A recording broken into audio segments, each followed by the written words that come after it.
ಹುಮನಾಬಾದ್ ತಾಲೂಕಿನ ಆರಾಧ್ಯ ದೈವ ಶ್ರೀ ವೀರಭದ್ರೇಶ್ವರ ಜಾತ್ರಾ ಮಹೋತ್ಸವದ ಅಗ್ಗಿ ಮಹೋತ್ಸವಕ್ಕೆ ಶಾಸಕರು, ವಿಧಾನ ಪರಿಷತ್ ಸದಸ್ಯರು ಹಾಗೂ ಮಾಜಿ ಶಾಸಕರು, ಶ್ರೀಗಳು ಭಾಗಿಯಾಗಿ ಪೂಜಾ ಕಾರ್ಯಕ್ರಮಕ್ಕೆ ಚಾಲನೆಯನ್ನು ನೀಡಿದರು.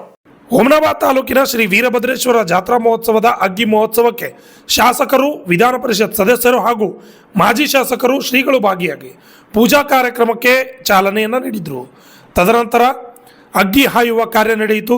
ಸಾವಿರಾರು ಭಕ್ತಾದಿಗಳು ಈ ಒಂದು ಜಾತ್ರಾ ಮಹೋತ್ಸವದ ಅಗ್ಗಿ ಹಾಯುವ ಕಾರ್ಯಕ್ರಮದಲ್ಲಿ ಭಾಗವಹಿಸಿದರು. Vidyasagar, RJ32 Kannada news, Humnabad.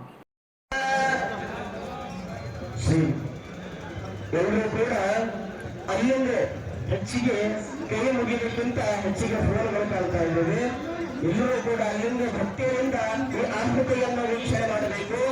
ಅಲ್ಲಿಂದ ಕೂಡ ಅಪ್ಪನೆಯಿಂದ ಆಶೀರ್ವಾದ ಕೂಡ ಪಡೆಯಬೇಕು. ಸ್ವಲ್ಪ ಹೀಗೆ ಬರುತ್ತದೆ, ಸ್ವಲ್ಪ ದೂರ ಇದೆ, ಸ್ವಲ್ಪ ದೂರ ಇದೆ.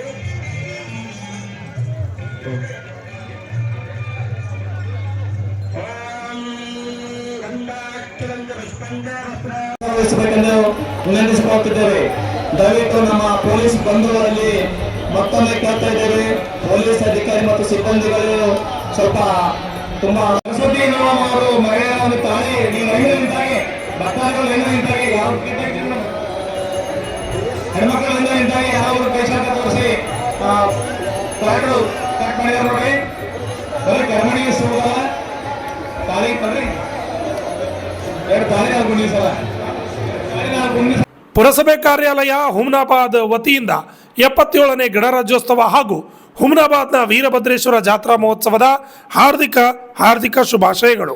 ಸಮಸ್ತ ನಾಡಿನ ಜನತೆಗೆ ಗಣರಾಜ್ಯೋತ್ಸವದ ಹಾರ್ದಿಕ ಶುಭಾಶಯಗಳು. ಅದೇ ರೀತಿಯಾಗಿ ಶ್ರೀ ವೀರಭದ್ರೇಶ್ವರ ಜಾತ್ರಾ ಮಹೋತ್ಸವಕ್ಕೆ ಎಲ್ಲರಿಗೂ ಕೂಡ ಹಾರ್ದಿಕ ಸ್ವಾಗತ ಕೋರುವವರು ಗ್ರಾಮ ಪಂಚಾಯತ್ ಹುಡುಗಿ ಅಧ್ಯಕ್ಷರು ಹಾಗೂ ಅಭಿವೃದ್ಧಿ ಅಧಿಕಾರಿಗಳು ಮತ್ತು ಸರ್ವ ಸದಸ್ಯರು ಸ್ವಾಗತವನ್ನು ಕೋರಿದ್ದಾರೆ.